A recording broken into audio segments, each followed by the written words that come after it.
So as philosophers, I'm sure we've all spent countless hours, kind of wrestling with like the limits of what we can actually know. Right. But what if I told you that like these limits aren't just out there in the vastness of the universe, but actually exist right here within the systems that we create to understand the world around us? Oh, interesting. Like even in, the super precise world of math and logic, welcome to the deep dive, where we take a source that, our listeners have shared with us and and really kind of unpack it. Go deep into it. Absolutely. And today we're going deep into the Stanford Encyclopedia of Philosophy's entry on Gödel's incompleteness theorems. Okay, so much to unpack there. Yeah. Incompleteness theorems, Yeah. very foundational to our thinking about math and logic and, especially in philosophy. Exactly. And as we kind of dig into this, what's our mission here? Like, what are we hoping to uncover for our listeners today? I think our mission is to really understand these fundamental limits that Gödel kind of showed us within formal axiomatic theories. Okay. Like how much can we really prove using these systems? And then also to explore, why these findings have been so important to philosophers. They kind of shake things up a bit. Yeah. They really challenge how we think about knowledge and truth. Absolutely. So before we even get into, the meat of this thing, I think it's important to make sure that we're all on the same page with some of these basic terms. Absolutely. Yeah, we need some common ground here. Like when we talk about a formal system, what exactly do we mean? What are we even talking about? Okay, so imagine a formal system, kind of like a, very carefully constructed game. Okay. A game. Yeah, it's got these like initial pieces, right? And those are the axioms. These are like our starting assumptions. And then we have a set of rules that tell us how we can move those pieces around. Got it. So the rules of the game. Exactly. Yeah, the rules of inference. And these rules let us derive new statements like theorems based on the starting axioms and anything we've already proved. And a really key part of this for Gödel's work was the idea that both the axioms and the rules of inference, they have to be decidable. Decidable. Yeah, meaning there's got to be a clear procedure, like an algorithm, to check if something is an axiom or if a step in a proof actually follows the rules. So it's got to be like checkable. Yeah, exactly. It's like a recipe. I like that analogy. Step by step, you can verify it. And if we have this ability to check the axioms mechanically, like that, with an algorithm, then we say the theory is recursively axiomatizable. Okay. Or just axiomatizable for short. Right. So essentially, it's all about having this system where everything is crystal clear. Yes. Every step is, verifiable using this, predefined process. Absolutely. And that's what makes them, good candidates for foundations. Right. Because then you can build upon that solid foundation. Exactly.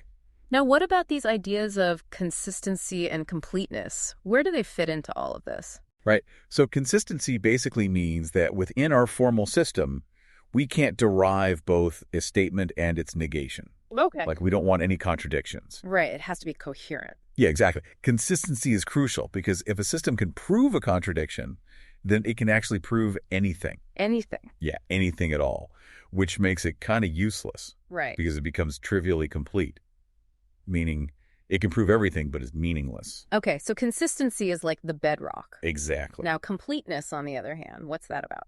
So completeness means that for every statement you can make in the language of that system, you can either prove the statement itself or its negation. Okay. Like every question has a definite answer within that framework. So it's like, if you have all the pieces of a puzzle, you can put it all together and there are no gaps. Exactly. And that's, where Gödel comes in and kind of, shakes things up a bit. Right, because he basically shows that even these super robust systems, even those have cracks. Exactly. Limiting. Yeah, he showed us that even consistent formal systems, they can handle basic arithmetic.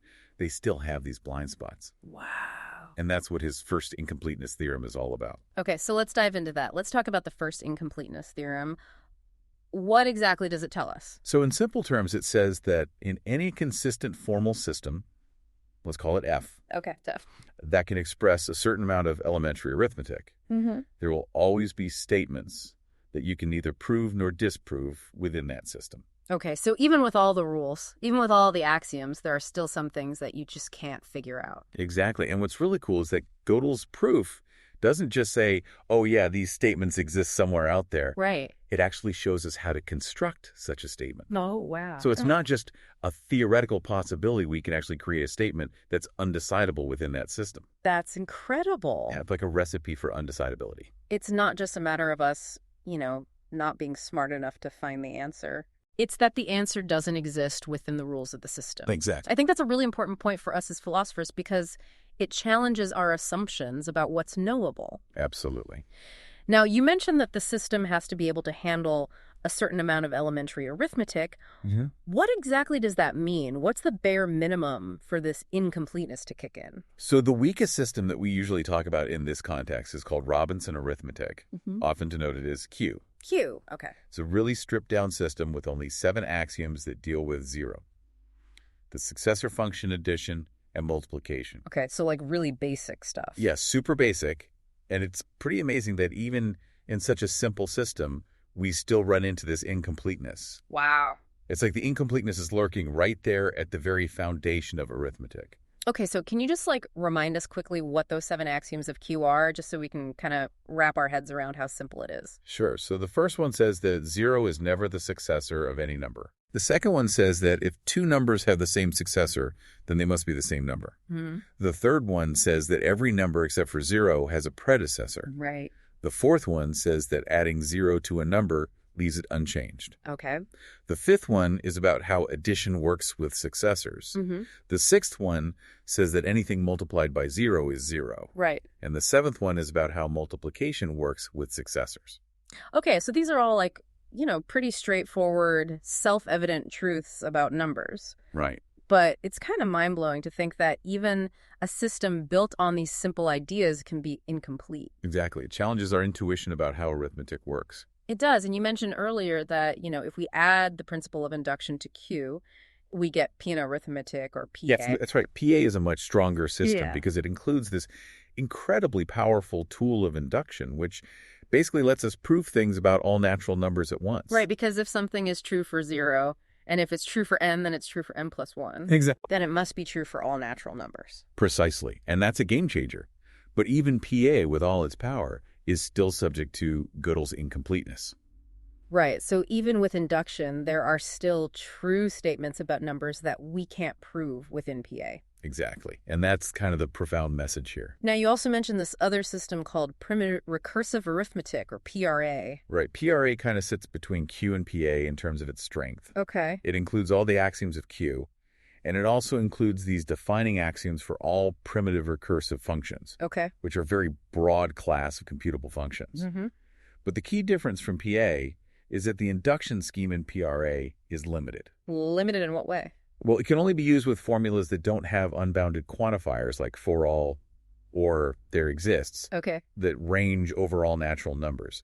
So it's a bit restricted compared to PA. I see. But interestingly, PRA is still strong enough to formalize the theory of syntax for other formal systems. Okay, so it can be used as a kind of foundational system to study the properties of these more powerful systems. Exactly, and it's often preferred because it's considered a safer system in terms of consistency. Right, because it's not as prone to contradictions as some of these more powerful systems. Exactly. Now, these incompleteness theorems, they're not limited to just the specific systems of arithmetic. Right. You mentioned that they have broader implications. Right. They apply to a much wider class of formal systems. Well, any system where you can interpret Robinson arithmetic. Right. Which basically means you can translate the basic concepts and relationships of Q into this other system. Got it. So it's like you can embed Q into this other system. Exactly. And the important thing is that this interpretation preserves consistency. Okay. So if the system you're translating into is consistent, then the original system Q must also be consistent. So it's like a chain of consistency. Yeah, exactly. Yeah. And because of this, if you can interpret Q in a system, then that system is also going to be incomplete.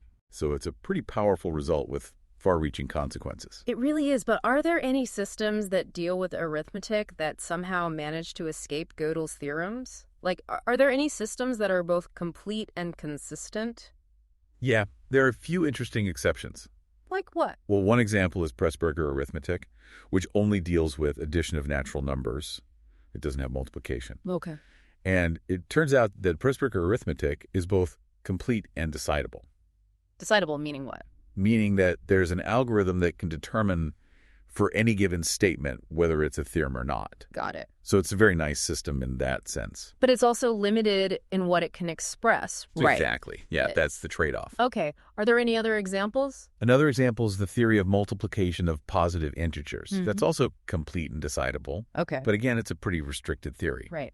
Now, a more interesting example is the theory of real closed fields, or RCF, which is a first-order theory of real numbers, including both addition and multiplication. And that one's complete and decidable, too. Yeah. Tversky showed that RCF is complete and decidable, which is pretty remarkable. That is remarkable because it includes both addition and multiplication, so it seems like it should be susceptible to Gödel's theorems. Right. But it turns out that the way real numbers are structured kind of allows us to bypass those limitations. Wow, so Gödel's theorems don't apply to every system that deals with numbers. It's more about systems that have a certain level of expressive power, like the ability to talk about both addition and multiplication. Exactly. Now, you mentioned the Church-Turing thesis earlier. Can you explain how that connects to Gödel's work and why it's important for us as philosophers? So the Church-Turing thesis is all about the idea of what it means for something to be computable. Okay, computable. Yeah, like, can we solve a problem using a step-by-step procedure or an algorithm? Right. And the thesis essentially states that anything that can be computed by a human using a set of rules can also be computed by this theoretical machine called a Turing machine. Okay. And vice versa. So it gives us a way to formalize the notion of computability. So it gives us a precise definition of what it means to be computable. Exactly. And this is super important for Gödel's work because remember we talked about how formal systems need to have decidable axioms and rules. Right. Well, the Church-Turing thesis gives us a way to understand what decidability means in terms of these computable functions. I see. So it connects the informal notion of following a set of rules to the more formal notion of computability. Exactly, and that's crucial for understanding the limits of formal systems. And this leads us to the distinction between decidable sets and recursively enumerable sets, right? A decidable set is one where we have an algorithm that can tell us for any given element whether it's in the set or not. Okay. Like a clear yes or no answer. And a recursively enumerable set. A recursively enumerable set, or RE set, is one where we have an algorithm that can list out all the elements of the set. Okay. But it might not be able to tell us for sure if an element is not in the set. So it can give us all the yeses, but not necessarily all the nos. Exactly. And this distinction is really important because it kind of mirrors the idea of incompleteness. How so? Well, we can think of the set of provable statements in a formal system as being recursively enumerable. Okay. Because we can systematically generate all the possible proofs, but we can't always determine for sure if a statement is unprovable. Right, because the algorithm might just keep running forever without giving us an answer. Precisely. So there's this fundamental limit to our ability to decide what's provable and what's not. Exactly. And that's a key takeaway from Gödel's work. Okay, so we've talked about formal systems, consistency, completeness, and computability. But now I really want to get into the nitty-gritty of how Gödel actually proved his first incompleteness theorem. Like, what were the main steps in his argument? Right, so the first key step is this process called Gödel numbering. Gödel numbering. Yes, like a clever trick where we assign a unique natural number to every symbol formula and proof in our formal system. Okay, so we're basically turning everything into numbers. Exactly. And this allows us to talk about the structure of the system using the language of arithmetic. I see. So instead of saying this formula implies that formula, we can say the Gödel number of this formula is related to the Gödel number of that formula in this specific way. Precisely. It's like we're creating a mirror image of the formal system within the realm of numbers. That's pretty ingenious. Yeah, and this is what allows Gödel to construct his undecidable statement. Okay, so what's the next step? Well, once we have Gödel numbering, we can define arithmetical functions and predicates that correspond to operations and relationships within the formal system. Okay, give me an example. Sure, we can define a function called neg that takes the Gödel number of a formula and gives us the Gödel number of its negation. Got it. So if the Gödel number of A is 5, then the Gödel number of not A might be 10 or something like that. Right. Okay, so we're basically mimicking the logical operations within the system using arithmetic. Exactly. And we can do the same thing for predicates, which are statements that can be true or false. Okay. So, for example, we can have a predicate called femla, which is true if the input is the Gödel number of a well-formed formula. Okay. And a really crucial predicate is fremth, which is true if the first input is the Gödel number of a proof and the second input is the Gödel number of the statement that's being proven. Okay, so pref is like saying, this is a valid proof of that statement, but using Gödel numbers. Exactly, and this pref predicate is super important for the proof. I'm starting to see how all these pieces fit together. Yeah, it's all very cleverly interconnected. Now, what about this diagonalization lemma that you mentioned earlier? Where does that come in? Right, the diagonalization lemma is a key ingredient in Gödel's proof. Okay. It basically says that for any property that we can express in our formal system, we can construct a sentence that says, I have this property. So it's like a way for the system to talk about itself. Exactly, and it's this self-referential aspect that leads to the incompleteness. Okay. I'm intrigued. Tell me more. So imagine we have a predicate that says, this formula is provable. Okay. Now, using the diagonalization lemma, we can construct a sentence that says, I am not provable.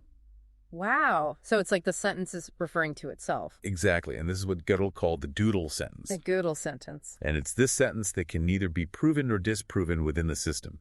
Okay, let's break that down. Like, why can't it be proven? So if the Gödel sentence were provable, then that would mean that it's true because we're assuming our system is consistent. Right. But the Gödel sentence says, I am not provable. Mm-hmm. So if it's true and provable, then it must be false. Okay, that's a contradiction. Exactly, so it can't be provable. What about disproving it?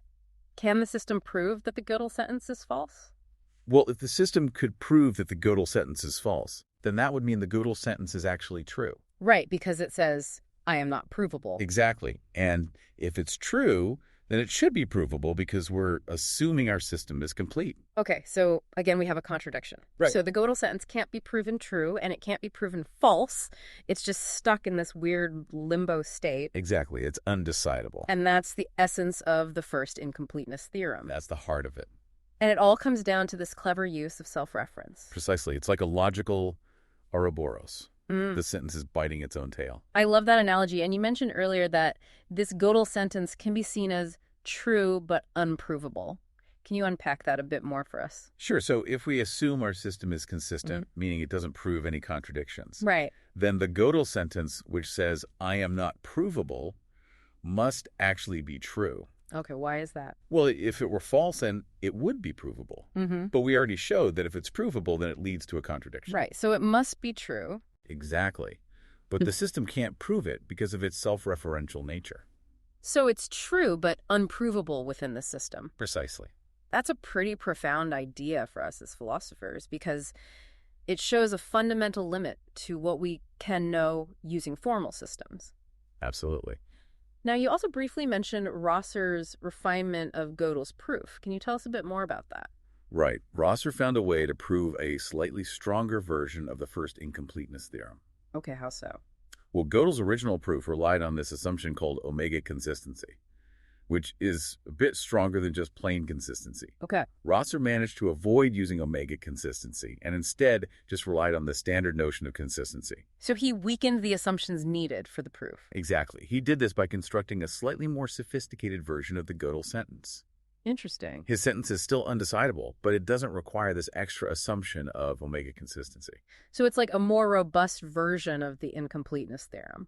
Precisely. Now let's move on to the second incompleteness theorem. Okay, the second one is all about consistency. Consistency. Yeah, it basically says that a consistent formal system that's strong enough to do a decent amount of arithmetic can't prove its own consistency. Okay, so a system can't vouch for itself. Exactly. It's like trying to pull yourself up by your own bootstraps. I like that analogy. So how do we even express the idea of a system being consistent within that system's language? Well, we can represent a contradiction within the system, like 0, 1. Okay.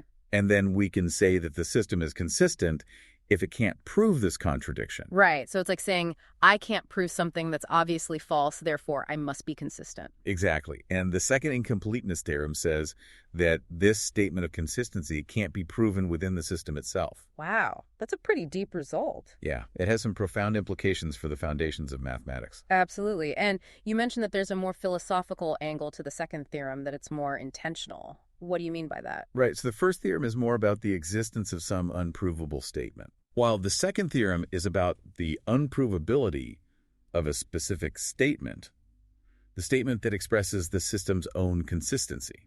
I see. So it's not just any random unprovable statement. It's a statement with a specific meaning. Exactly. And this makes the second theorem more philosophically interesting because it raises questions about how we define and understand consistency.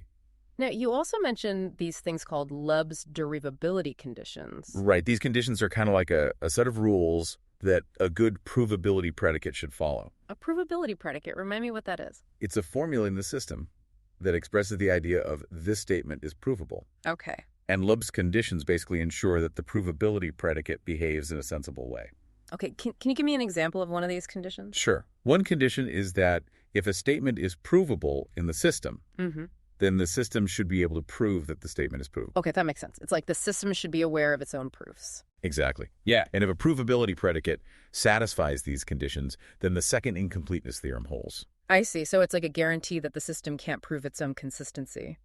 Precisely. Now, you also briefly mentioned an alternative approach by Pfefferman. Can you tell us a bit about his work? Yeah, Pfefferman's approach is a bit more technical, but it's basically a way to prove the second incompleteness theorem without having to go through all of Loeb's conditions. Okay, so it's a more streamlined proof. Yeah, he focuses on how the axioms of the system are represented and uses a more general provability predicate for first-order logic. I see.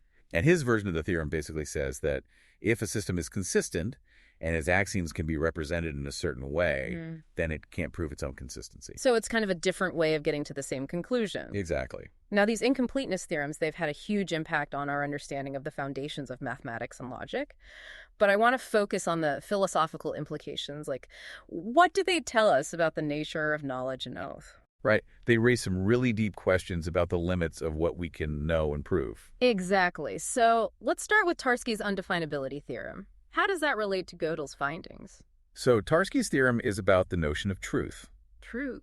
Yeah. And it says that in a formal system that can handle enough arithmetic, we can't define a truth predicate that captures all the truths of that system. A truth predicate being? A formula that tells us whether a statement is true or not. Got it.